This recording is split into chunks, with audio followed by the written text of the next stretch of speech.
42페이지를 찾아주시기 바랍니다.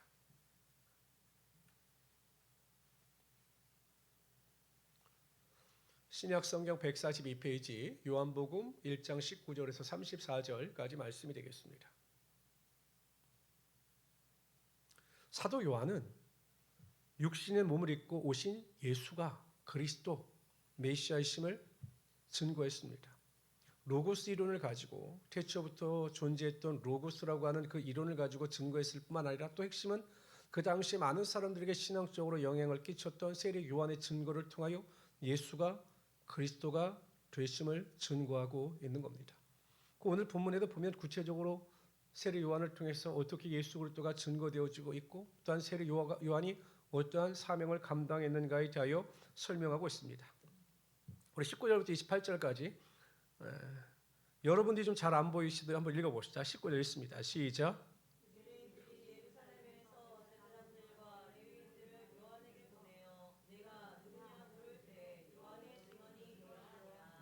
요한에게 묻는 겁니다. 네가 누구냐라고 물었습니다. 요한이 드러내어 말하고 숨기지 아니하니 드러내어 하는 말이 나는 그리스도가 아니라는데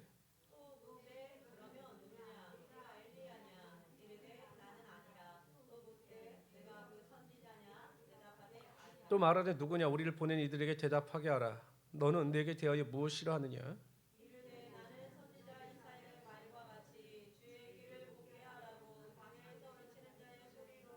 그들은 바리새인들이 보낸 자라.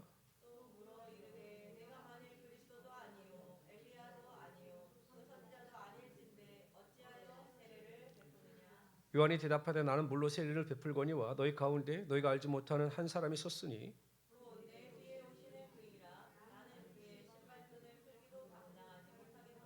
28절에 같이 봅시다. 시작.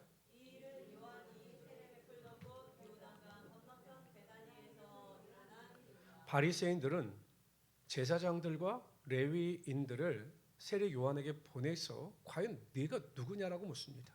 왜냐하면 세례 요한이 침례를 베풀 때 수많은 사람들이 몰려들었고 그가 설교할 때마다 많은 사람들이 세례 요한의 제자가 되었기 때문입니다. 그 사람들은 그럼 이 세례 요한이 그리스도가 아니겠느냐라고 하는 의구심을 갖게 된 거죠. 그래서 가장 먼저 이 제사장들과 레위인들이 묻습니다. 내가 그리스도냐라고 묻습니다.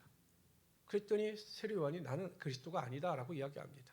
그럼 네가 엘리야냐라고 물었습니다. 그런데 왜 뜬금없이 이 제사장들과 레위인들이 엘리야냐라고 물은 이유가 있습니다. 그 이유는 말라기, 여러분 우리가 구약 성경 중에서 가장 맨 마지막에 기록된 성경이 말라기인데 말라기 4장 5절에 보면 한번 봅시다. 있습니다. 시작. 보라 여호와의 크고 두려운 날이 이르기 전에 내가 선지자 엘리야를 너에게 보내리니. 이 말라기에 나오는 예언인데 이 엘리야가 누구냐? 선지자 엘리야가 누구냐? 바로 세례 요한을 말씀하고 있는 거거든요. 그러니까 하나님께서 구약 시대 미리 400년 전, 그러니까 세례 요한이 태어나기 400년 전에 세례 요한을 보내셔서 그가 주의 길을 평탄케 하고 예비할 것을 말라기 선지자를 통해서 예언하신 겁니다. 그래서 그럼 이 레위인들이나 제사장들이 생각하기 그럼 네가 그 구약 성경 말라기에 나오는 엘리야냐 이렇게 물은 겁니다. 그랬더니 또 세례 요한이 나는 엘리야도 아니다라고 이야기를 합니다. 그럼 네가 선지자냐? 그랬더니 또 선지자도 아니다 이야기를 합니다. 여러분 제사장들이나 레위인들 입장에서 보면 정말 답답할 노릇이죠. 아니 빨리 내가 누구다 이렇게 말해주면 좋을 텐데 물을 때마다 아니다라고 하면서 진작 자신이 누구인지에 대해서 세례 요한이 밝히지 않는 겁니다. 그랬더니 이들이 이렇게 묻습니다. 세례 요한에게 너는 내게 대하여 무엇이라 하느냐? 이게 좀 말이 좀 어렵는데 그럼 너는 네가 생각하기에 누구냐라고 이렇게 물은 겁니다. 그랬더니 자신이 어떠한 사람인가에 대하여 정확하게 구약 성경을 인용하여 설명합니다. 23절에 보십시오. 이렇게 얘기합니다. 이르되 나는 선지자 이사야의 말과 같이 주의 길을 곱게 하라고 광야에서 외치는 자의 소리로다 하니라. 그러니까 자신은 나팔수와 같이 주의 길을 곱게 하기 위하여 예수 그리스도 앞에 먼저 보내심을 받은 자다. 내가 그리스도도 아니고 엘리야도 아니고 선지자도 아니고 나는 하나님의 도구로서 그리스도의 영광을 나타내기 위하여 이 자리에 보내심을 받은 것이다 라고 이야기를 합니다. 세례 요한은요 많은 사람들이 그를 추종하고 그의 설교에 어떤 그의 선포에 많이 몰려들었지만 능력도 행했지만 자신이 누구인지에 대하여 정확히 깨닫고 자신의 자리를 지킬 줄 아는 사람이었습니다. 구원받은 성도들에게 있어 가장 중요한 것은요. 우리 구원받은 성도들에게 있어 가장 중요한 것은 구원받은 이후에 내가 누구인지를 분명히 알고 깨달아 믿어야 한다는 겁니다. 그러니까 내 자아가 내가 누구인가에 대한 분명한 인식과 믿음이 있어야 신앙의 올바른 방향성과 열매가 맺어지게 되어 있는 겁니다.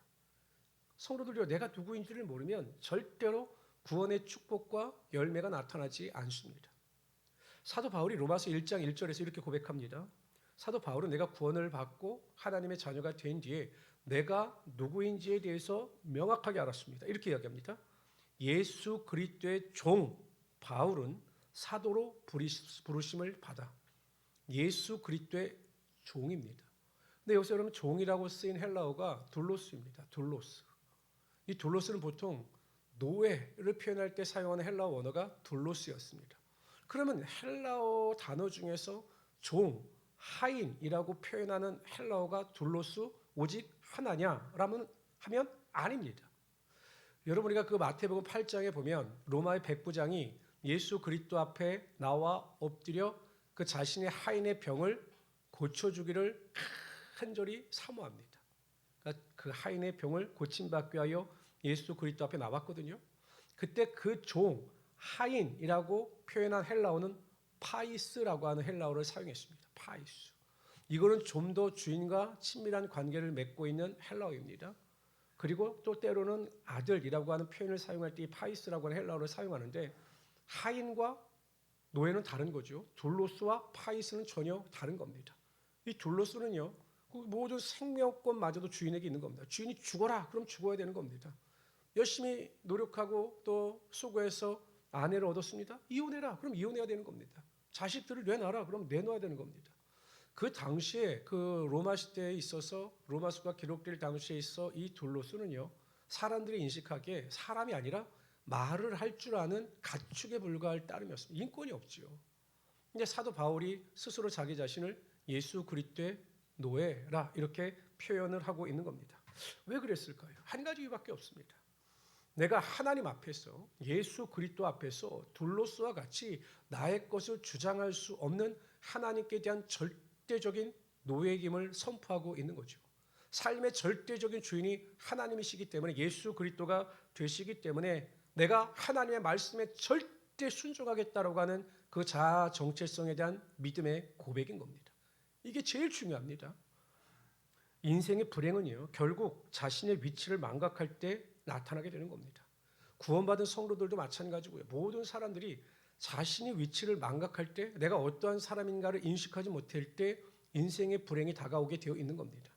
아담과 하와가 왜 죄를 범했습니까? 물론 아담 입장에서 보면 억울하죠. 죄는 하와가 범하고 그 먹은 걸 같이 딴 거 나눠 먹었으니까요. 그때 여러분 가장 간교한 뱀이 이 하와를 뭐라고 유혹하냐면 너희가 저 선악을 알게 하는 나무를 따먹을 때는 눈이 밝아져 너희가 하나님과 같이 될 수 있다라고 유혹합니다.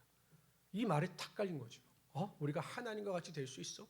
아니 피조물로서 하나님께서 완전하고 가장 좋은 것을 다 준비하여 주셔서 그 위치에 만족하고 감사했으면 여러분 그 미혹에 넘어갔겠습니까? 무슨 소리야?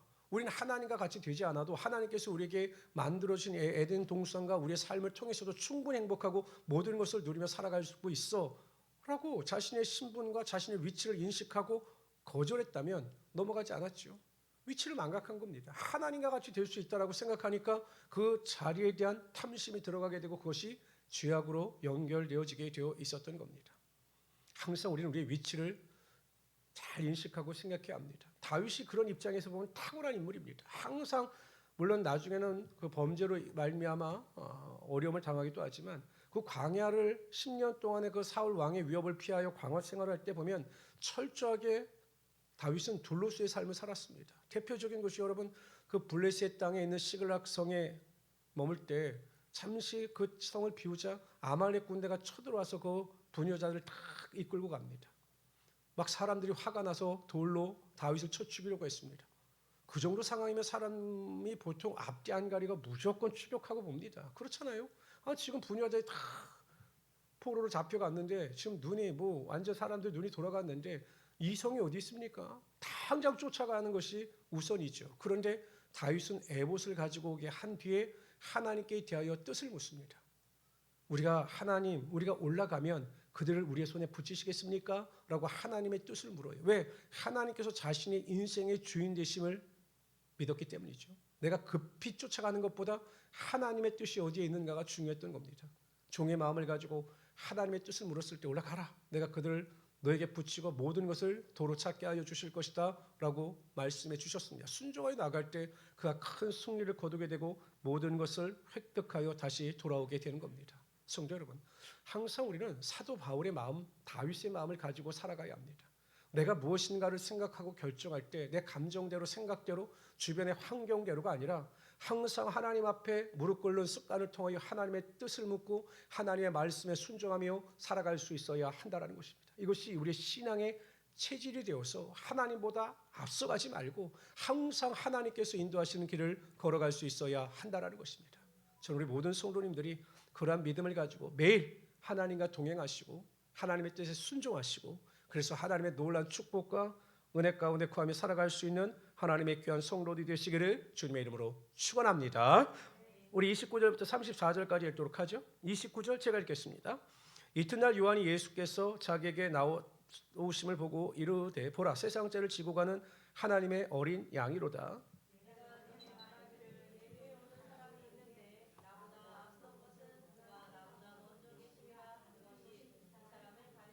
나도 그를 알지 못하였으나 내가 와서 물로 세례를 베푸는 것은 그를 이스라엘에 나타내려 함이라 하니라.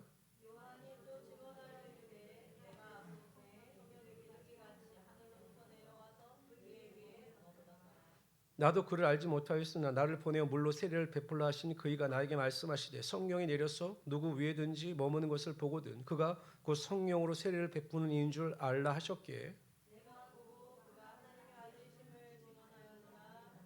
예수 그리스도를 증거하는 세례 요한에 대한 내용이 먼저 나옵니다. 예수 그리스도를 증거하고 예수 그리스도의 길을 예비하는 것이 그 세례 요한의 사명이었습니다. 그러니까 여러분 세례 요한의 사명은 예수가 그리스도 되심을 증거하는 것이었습니다. 구원의 진리가 되시는 것을 증거하는 것이 세례 요한의 사명이었습니다. 그는 참 비참하게 살았습니다. 그 석청이라든지 먹는 것도 그렇고 옷도 그렇고 세상의 기준에서 볼면 정말 비루한 삶을 살았던 자입니다. 이런 광야에서 그렇게 사는 것이 쉽겠습니까? 그러나 그는 사명을 알았습니다. 나의 사명은 이 땅에서 잘 먹고 부유하게 사는 것이 아니라 편안하게 사는 것이 아니라 건강하게 사는 것이 아니라 내가 죽든지 살든지 예수 그리스도를 증거하는 것이 나의 사명이다 라는 것을 깨닫고 그러한 궁핍하고 비참한 삶을 거부하지 않았던 겁니다. 저는 콜링, 예수를 믿는 성도들에게 있어 나이에 상관없이 이 사명이라고 하는 것이 정말 중요하다고 생각합니다. 왜 우리가 이 세상에 태어나서 하나님의 자녀로 부르심을 받고 하나님의 자녀로 택하심을 얻었는가? 핵심은 하나님께서 우리의 영혼을 사랑하여 주사 우리를 구원하여 주시기 위하여 우리가 그렇게 택함을 받은 거죠. 이것이 구원의 콜링, 구원의 부르심입니다. 근데 하나님께서는 단지 우리가 하나님의 자녀로 만족하며 살아가는 것을 원치 않으셔요. 그렇다면 예수님께서 사도행전 1장 8절에서 오직 성령이 너에게 임하시며 너희가 권능을 받고 예루살렘과 온 유대와 사마리아와 내 땅끝까지 이르러 내 증인이 되라. 이 증인이라고 하는 헬라어 원어가요. 그 마르티스입니다. 순교자가 되라는 거예요. 만약에 여러분 콜링 제자들을 사명자로 부르시지 않으셨다면 예수님께서 이러한 명령을 하시지 않았을 겁니다. 그냥 너희들 구원받았으니까 너희들 하나님 자녀 되었으니까 너희들에게 천국이 보장되어 있었으니까 그냥 편안히 살아.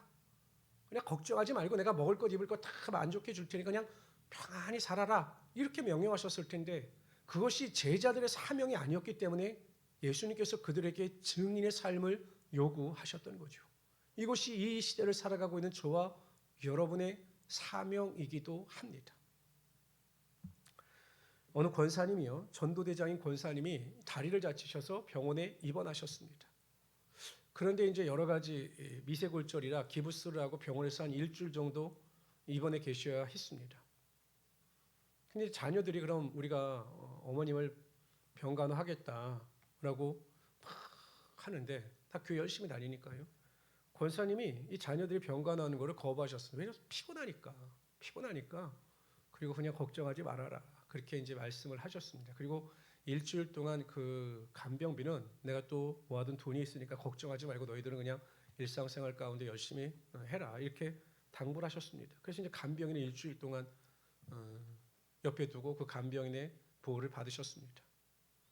근데 나중에 말씀하시는데 이 권사님이요. 단지 자식들에게 부담을 주지 않기 위해서 간병인을 고용한 것이 아니라 예수 믿지 않는 간병인을 고용해서 그에게 간병비를 주고 잘해주면서 일주일 동안 복음을 증가한 겁니다. 그래서 그 사람을 전도하셨다고 하죠. 제가 그 간증을 들으면서 목회자인 저도 참 부끄러웠습니다. 저도 부르심을 받은 사명자인데 내가 정말 그렇게 살았는가에 대하여 참 많은 부끄러움을 느꼈습니다. 요즘에 많은 교회들이 전도를 안 합니다. 말씀들 들어보면 전도들 안 합니다. 그런데 아직도 놀랍게 전도하는 교회들이 있더라고요. 근데 그 교회를 보면 결국 살아있어요. 성도들이 자발적으로 움직이면서 그 복음지를 받아들든 받아들지 않든 어찌하는지 나를 정해놓고 목숨을 걸고 전도하는 교회들이 있습니다.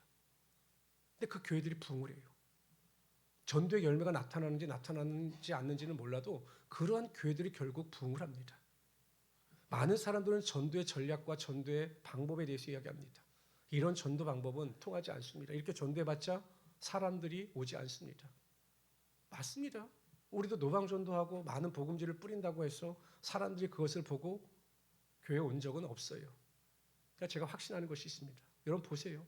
우리 교회요. 우리 교회는요. 가만히 보면 여러분들이 전도해서 우리 교회 온 분들보다 본인들 스스로 우리 교회를 선택해서 오신 분들이 훨씬 많아요. 제가 이렇게 보면 우리 성도들이 전도해서 우리 교회 온 성도도 별로 없습니다. 몇 분 없어요. 다 본인들이 가다가 교회를 보고 홈페이지를 보고 유튜브 방송을 보고 결단하는 분들이 대부분입니다. 그게 우연일까요? 저는 그렇지 않다고 봅니다.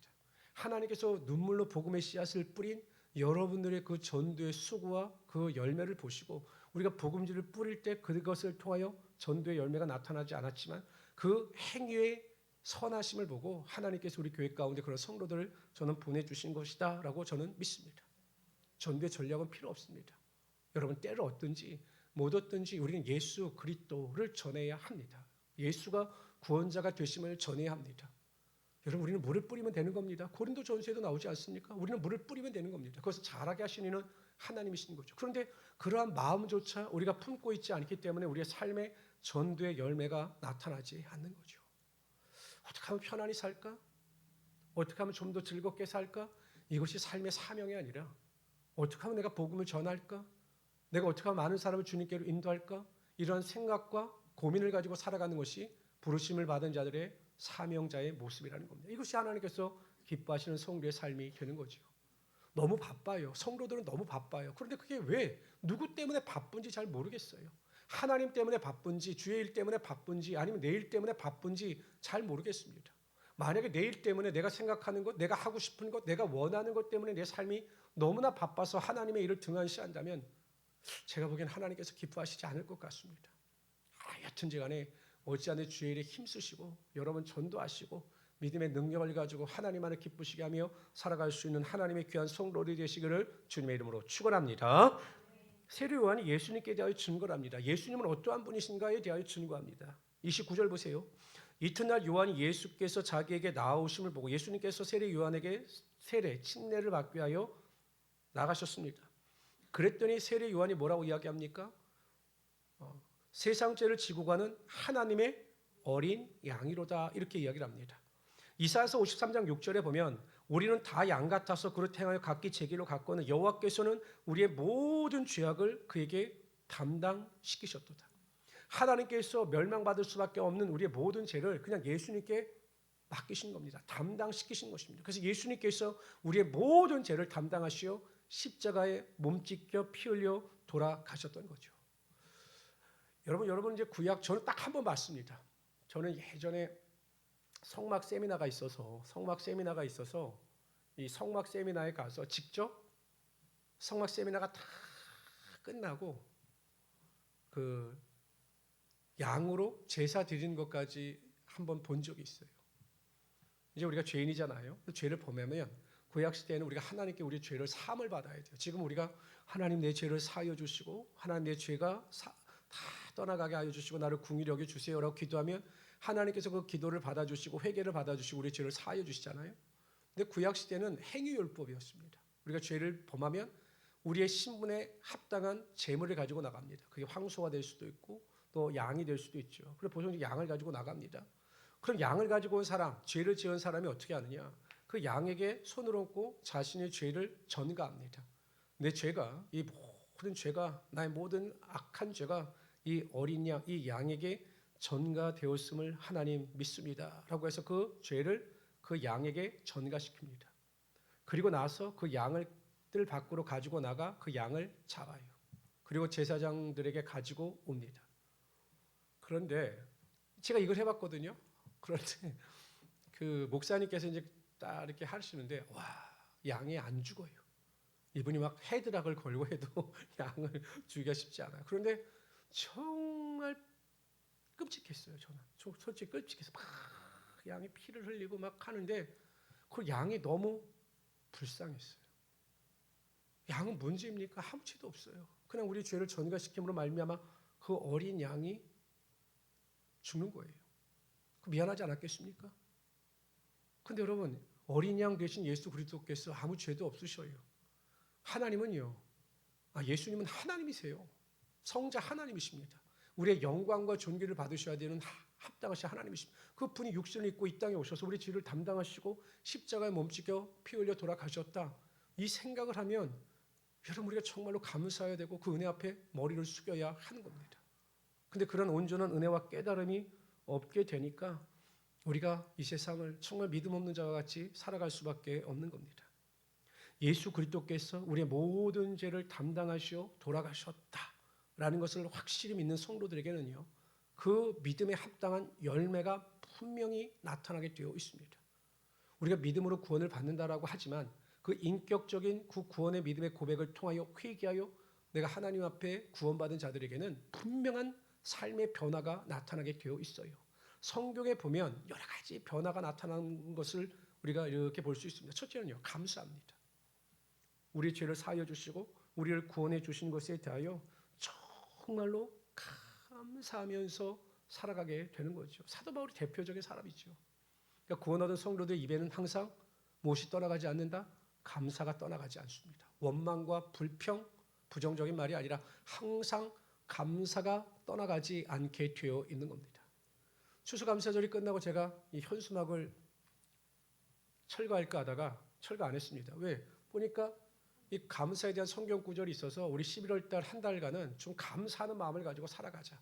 어떠한 환경이 온다 할지라도 항상 하나님께 감사하는 마음을 가지고 살아가자. 한 달 동안만이라도 해서 제가 이 현수막을 제거하지 않았습니다. 성도 여러분, 구원받은 은혜보다 더 큰 하나님의 축복은 없어요. 항상 그것을 마음속 깊이 감사하면서 살아갈 수 있는 하나님의 귀한 성도들이 되시기를 주님의 이름으로 축원합니다.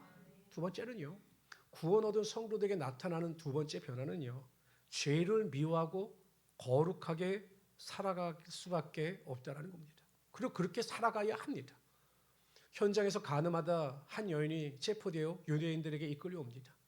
예수님을 시험하기 위하여 그 여인을 이끌고 온 겁니다. 왜냐하면 모세 율법에 의하면 가늠하다 잡힌 그 현장에서 돌로 쳐 죽이면 되는 겁니다. 그런데 예수님께서 과연 가늠하다 붙잡힌 이 여인에게 대하여 어떠한 조치를 내리실까? 또 어떻게 하면 우리가 그 예수님의 결론에 대해서 책을 잡을 수 있을까라고 생각하고 이 가늠하다 잡힌 여인을 예수 그리스도 앞에 끌고 와서 내팽개쳤습니다. 여러분 얼마나 비참할까요? 막 사람들이 꼴려오면서 막 옷도 엉망이 되고 머리도 엉망이 됐을 겁니다. 막 사람들은 손가락질하고 정말 비참했을 거예요. 그 여인이 그냥 지금 길바닥에 내동댕이 쳐 있는 겁니다.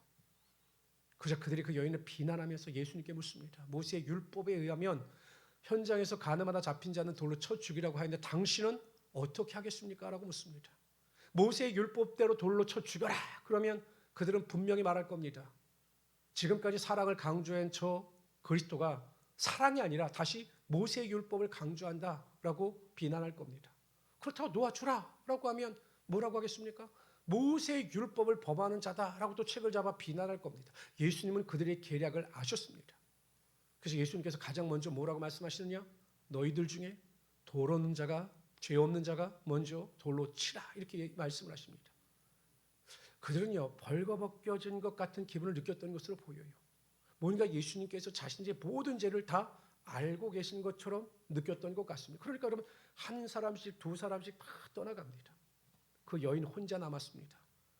부르르 떨고 있었겠죠. 과연 예수님께서 나에게 뭐라고 말씀하실까? 예수님은 그 여인을 책망하지 않으셨습니다. 그 여인에게 당부하신 것이 무엇입니까? 가서 다시는 죄를 범하지 말아라 라고 말씀하십니다. 예수님께서 그 여인을 구속하신 이유는, 그 여인을 구원해 주신 이유는 비난하고 책망하시기 위함이 아니라 거룩하게 살 것을 격려하시기 위하여 그 여인을 택하여 주신 거죠. 이게 하나님의 마음인 겁니다. 여러분 한번 상상해 보세요. 막 아들이 신장이 나빠서 신장 때문에 고통을 당합니다. 그래서 아버지가 그 아들에게 신장을 이식해 줬습니다. 근데 신장을 이식받은 아들이 신장을 이식받은 이후에 매일 술 먹고 담배 피고 이전과 똑같이 살아가면 그 여러분 신장을 이식해 주신 그 아버지의 마음이 어떨 것 같습니까? 그거 똑같은 거죠.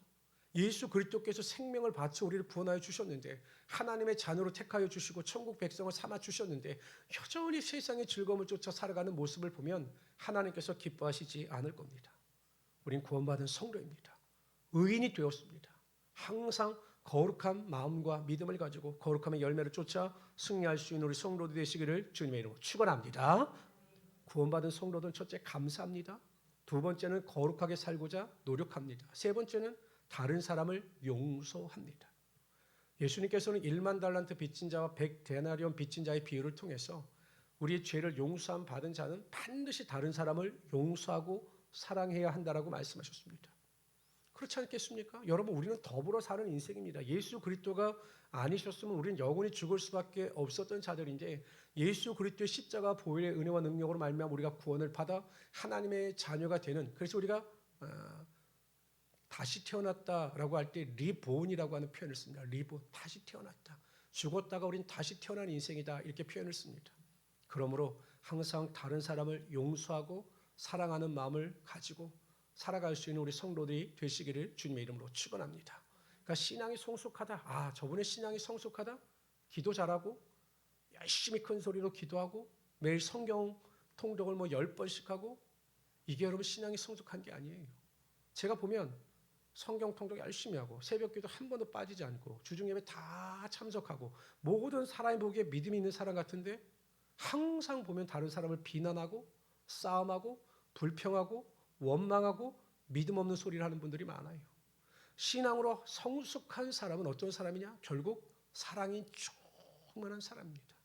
사도 바울이 그것을 알았기 때문에 여러분, 그 고린도전서, 모든 고린도 교회가 혼란과 분란 가운데 빠져 있는 그 고린도 교회, 여러 가지 은사와 기적과 능력이 나타나서 많은 성도들이 성령과 말씀으로 충만해 보이는 그 성도들에게 강조한 것이 무엇이냐? 고린도전서의 핵심은 고린도전서 13장인 겁니다. 사랑이 없으면 아무것도 아니라는 겁니다. 저는 우리 모든 성도님들이 항상 삶의 형편이 어떤지 간에 내가 항상 하나님의 마음을 가지고 다른 사람을 사랑하고 용서해야 되겠다라고 하는 믿음을 가지고, 또한 그런 은혜를 가지고 살아갈 수 있는 하나님의 귀한 성도들이 되시기를 주님의 이름으로 축원합니다. 세례 요한이 예수님께 대하여 뭐라고 증거하느냐? 32절에 보면 요한이 또 증언하여 이르되 내가 봄에 성령이 비둘기같이 하늘로부터 내려와서 그의 위에 머물렀더라. 성령이 예수 그리스도 위에 머물렀다라고 하는 것은 하나님께서 세례 요한의 고백을 통하여 성령이 그의 머리 위에 머무는 자가 하나님의 어린 양이고 하나님의 아들이라는 것을 알려주시기 위한 하나의 표식이었습니다. 그런데 사도 요한은 이것을 이렇게 표현하는데, 누가복음에 보면 누가는 이 성령에 대한 그 임재를 다르게 표현합니다. 보세요. 똑같은 내용인데, 예수께서 성령의 충만함을 입어 요단강에서 돌아오사 광야에서 40일 동안 성령에게 이끌리시며 마귀에게 시험을 받으시더라. 이 모든 날에 아무것도 잡수시지 아니하시니 날수가 다음에 줄이신지라. 누가복음은 성령이 임하는 것을 예수 그리스도께서 성령으로 충만하셨다, 이렇게 말씀하고 있는 겁니다. 여러분 한번 생각해 보세요. 예수님은 성령 충만이 필요하신 분이 아니셨습니다. 성령님의 도우심이 없이도 예수님은 충분히 모든 기적과 능력을 행하시며 기도의 습관을 쫓아 살아가실 수 있는 분이셨습니다. 근데 예수님께서 왜 성령의 충만함을 강조하고 계신가? 삼위일체, 성부, 성자, 성령, 삼위 하나님께서 함께 일하심을 알게 하실 뿐만 아니라 성도들이 반드시 성령 충만을 받아야 함을 말씀하고 있는 것입니다.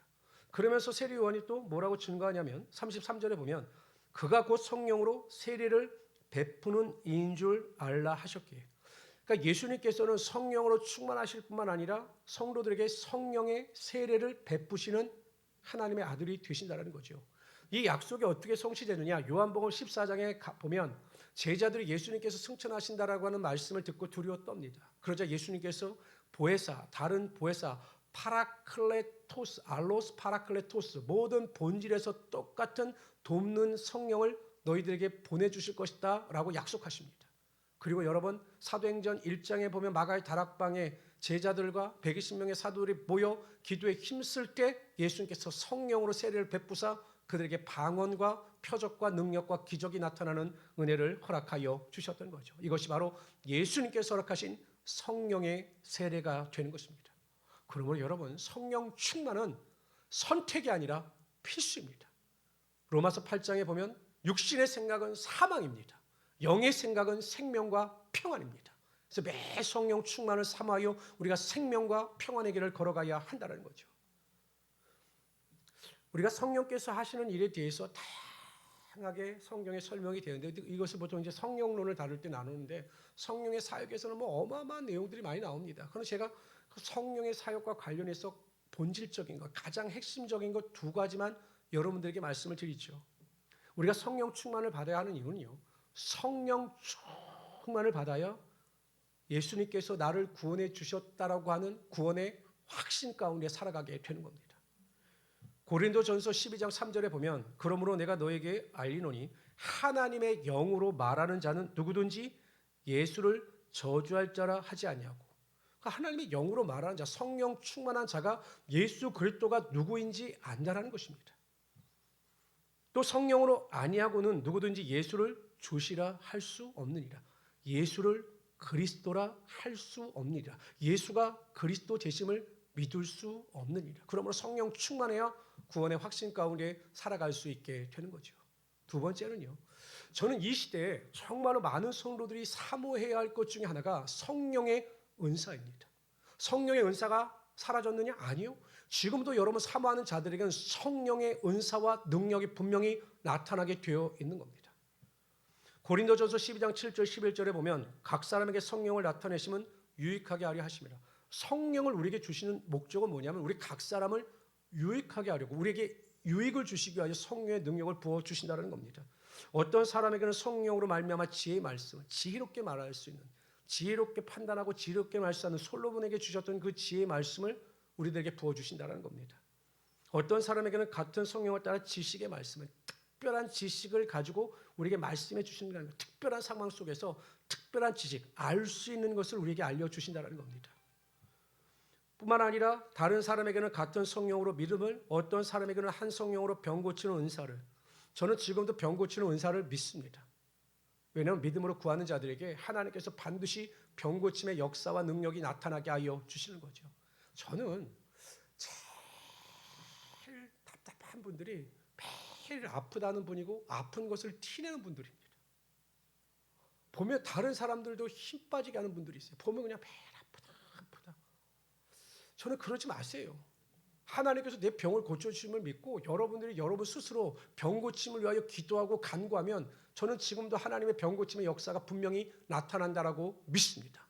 지금도 여러 많은 교회에서 병 고침의 역사가 나타나요. 그런데 매일 아프다고 막 힘이 없다고 이러는 것은 하나님의 성령의 은사를 부인하는 행동인 겁니다.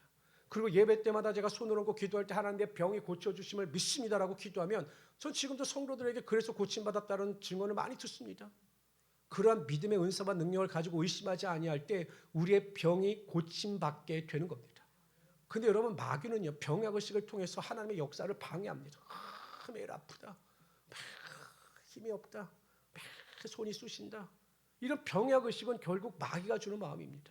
성령, 병 고치는 은사를 우리에게 주셔요. 그렇기 때문에 병든 자에게 손을 얹은즉 나으리라. 이러한 믿음을 가지고 이 은사를 우리가 활용할 수 있기를 바랍니다. 어떤 이에게는 능력 행함을, 어떤 사람에게는 예언함을, 어떤 사람에게는 영들 분별함을. 제가 보기엔 은사 중에 영들 분별함도 굉장히 중요합니다. 여러분, 이게요, 참 이해가 되지 않는 게 영적 질서에 관한 이야기거든요. 여러분, 이단에 넘어가는 분들 이해가 되십니까? 아니, 어떤 이단은요, 그 목사가 교주인데 아버지예요. 7살짜리 신랑이에요. 신랑. 그래서 이게 그 예수님도 신랑으로 우리가 비유를 하잖아요. 그래서 이 목사가 교주가 신랑이에요. 7살짜리도 우리 신랑 낭구님, 권사님도 신랑 낭구님 이러면서 신랑처럼 하고 성도들과 동침하고 이래요. 그게 이해가 되십니까? 이게 여러분 제정신 상태로 이게 이해가 안 돼요. 모든 이단의 교리라 이단에 빠져서 가장을 내팽개치고 살아가는 사람들을 보면 이성으로 이해가 되지 않아요. 이성으로 이해가 되지 않는 이유는 영적인 일이기 때문에 영적에 미혹되면 사람들이 충분히 이렇게 될 수가 있다는 겁니다. 이 시대를 보면 가장 문제가 성도들이 영들 분별의 은혜가 사라졌어요. 옳고 그름에 대한 문제가 사라졌습니다. 저는 진짜 너무 가슴 아픈 게요. 교회들마다 정치적인 문제로 분열이 되고 정치적인 문제로 성도들이 교회를 떠나간다고 합니다. 이거 안타깝지 않아요? 아니 그리스도의 복음을 증거하고 그리스도의 복음으로 하나가 돼도 부족한 이 시대 가운데 왜 이데올로기 때문에 교회가 분열이 되고 성도들이 떠나가고 성도들이 상처를 줘야 되는지 저는 이게 영적인 배후에 사단이 있다고 생각합니다. 이단은 여러분 부흥하는데 이단은 계속 성장하는데 왜 진리인 예수 그리스도를 믿는 교회는 쇠퇴하고 교회의 수는 점점 줄어들고 있느냐? 이건 영적 분별과 영적 사함으로밖에 해결할 수가 없어요. 예수님께서 말씀하셨잖아요. 불의한 재판장에게 그냥 쫓아가서 자신의 억울함을 해결해 달라고 할 때 그 불의한 재판장이 내가 하나님도 알지 못하고 믿지 않으나 나를 괴롭게 하는 저 여인의 그것 때문에 내가 그 여인의 억울함을 해소해 준다라고 이야기하고 그 여인의 문제를 해결해 줍니다. 그래서 예수님께서 말씀하십니다. 그 불의한 자가 그 여인의 기도를 들어주셨는데 하나님께서 억울한 성도들의 기도 가운데 응답해 주지 않겠느냐. 바로 응답해 주신다. 그러므로 너희는 끊임없이 하나님께 기도하라. 이렇게 말씀하셔요. 근데 결론은 무엇이냐? 근데 내가 다시 재림할 때 이와 같이 끈질기게 믿음으로 기도하는 자들을 볼 수 있겠느냐라고 말씀하셔요. 볼 수 없다 이렇게 말씀하시는 거죠. 예수님 아신 겁니다. 마지막 때가 되면 많은 사람들이 믿음에서 떠나가고 기도하지 않고 그냥 자신의 욕심을 쫓아 살아간다는 것을 예수님께서 아신 거예요. 그렇기 때문에 성도 여러분, 정말 우리가 정신을 차리고 성령의 충만함을 쫓아 성령의 은혜 가운데 거룩한 마음과 생각을 가지고 하나님만을 기쁘시게 하는 일에 최선을 다할 수 있는 우리 성도들이 되시기를 바랍니다. 성령 충만이 우리의 인생의 해답입니다. 사모하는 자들에게 성령 충만을 주시고 그래서 항상 기뻐하며 쉬지 않고 기도하며 범사에 감사케 하시며 모든 것을 성령 안에서 하나님의 뜻을 이루게 하여 주실 겁니다. 그래서 여러분 예배하는 것이 행복하고 기도하는 것이 행복하고 말씀을 듣는 것이 행복한 삶을 살아갈 수 있도록 우리의 인생을 이끌어 주실 겁니다. 이러한 믿음을 가지고 승리할 수 있는 우리 성도들이 되시기를 주님의 이름으로 축원합니다. 주시 하나님 정말로 감사합니다. 오늘도 하나님께서 우리를 사랑하여 주사 예배 자리에 나오게 하여 주시옵소서.